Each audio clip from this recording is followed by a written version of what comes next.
Hello guys! Magluluto po tayo ngayon ng ginisang ampalaya. Dahil wala po tayong adventure ngayon, dahil maulan po, hindi po maganda ang panahon. So napag-isipan ko po magluto ng ampalaya para tanghalian na din po namin. Kumakain po yung asawa ko ng ampalaya, request po niya yan. So ito po yung ating recipe. Meron po tayo ditong ampalaya, baboy. Naglalagay po ako ng baboy, pero kung ayaw nyo pong lagyan ng baboy at ampalaya lang, okay lang, wala naman pong problema doon. So ako po naglalagay talaga ng baboy. Tapos, bawang, sibuyas, hiniwang kamatis. Meron po akong 2 itlog. Depende po sa dami ng ampalaya, pero mas gusto ko 2 itlog. Tapos, meron po tayong paminta at olive oil. Naglalagay din po ako ng asin at pampalasa. Kayo na po ang bahala doon kung ano po yung gusto nyo ilagay na pampalasa para sa inyo. So, ayan po.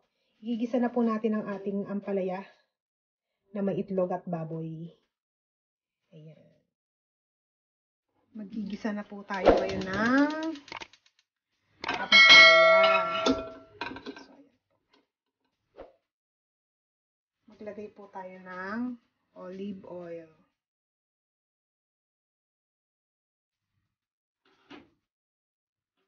Ano po tayo ng bawang.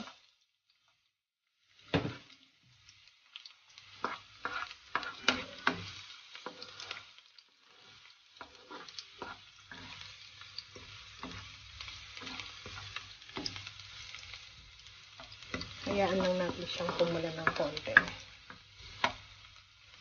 para mas lumasa yung ating bawang.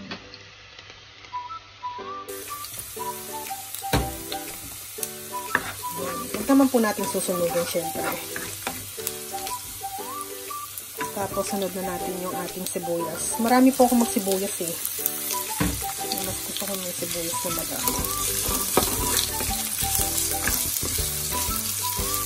Saka sibuyas dito. Ang lalaki ng mga sibuyas dito eh. Handa lang po ako makabili ng mga bawang na maliliit lang. Ay, sibuyas. Kaya, ayan.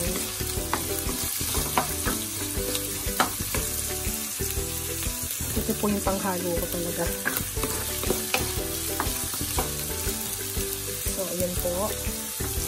Ito lang po natin yung coffee yan. Tapos, isunod na po natin yung ating kamatis.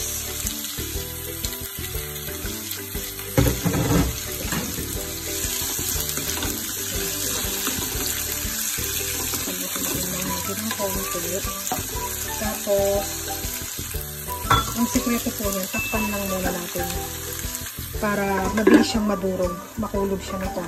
Ayan, tatanggalin ko po para matakpan ng maayos. Ayan. So, wait lang natin siya. So, ayan guys. Oh.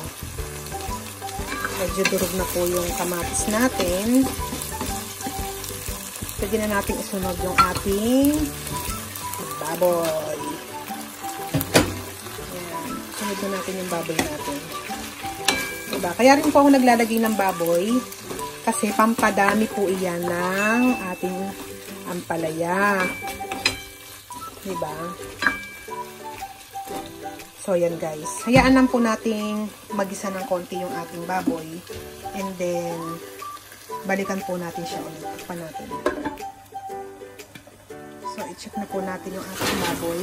Ayun. Tapos, magtitinta po tayo ng magic sarap. Meron po akong dalang magic sarap dito. Hindi po ako nawawala ng magic sarap. Wala pong nabibilan kasi dito na eh. Yan. Tapos, haluin lang natin. Nilagyan ko na po para ng asin yung kanina. So, nagdagdag lang po ako ng magic sarap para mas malasa. Yan.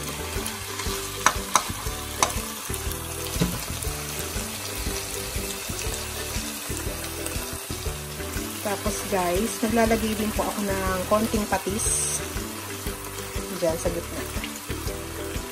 Hayaan lang natin siyang, yan din po yung tip, hayaan lang natin siyang medyo maluto ng konti. Huwag muna natin siyang haluin.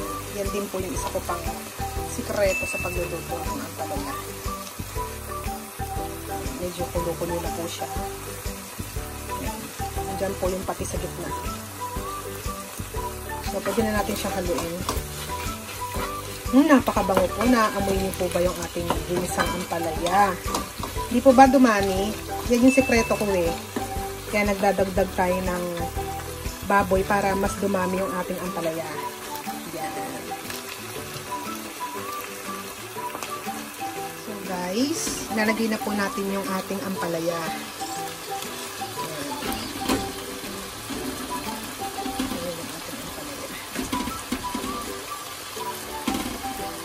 So, yan po ang sekreto dyan. Pag nailagay nyo na yung ampalaya dyan, wag na wag nyo pong hahaluin yung inyong ginisang ampalaya dahil papait po ito.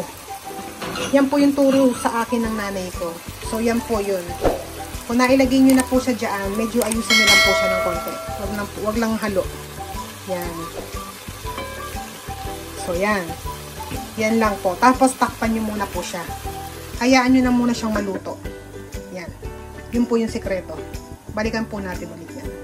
Ayan guys, check na po natin yung ating ampalaya. Yun. Naku, medyo okay na po siya ngayon. So, yan. Pwede na natin siyang haluin. Dahan-dahan lang din po yung paghalo. Tapos, ilagay po natin ngayon yung ating binating itlog. Binati ko na po siya. Ilagay ko na rin po yung paminta dyan para diretso na. Ayan. And then, konting halo lang po. So, huwag muna natin haluin ng masyado para medyo buo-buo yung ating itlog. Yan guys. So, takpan po natin ulit. Yan po yung pampasarap dyan, yung itlog. Balikan po natin ulit. So, i-check na po natin ngayon yung ating ampalaya. Yun. Medyo buo-buo na po yung ating mga itlog. So, maglalagay tayo ng konting tubig. Konti lang po. Hindi ako masyado maglagay ng tubig eh. Pero yung iba marami magtagay, diba? Tayo konti lang. So, yan. Medyo haluin natin ng konti. Yan.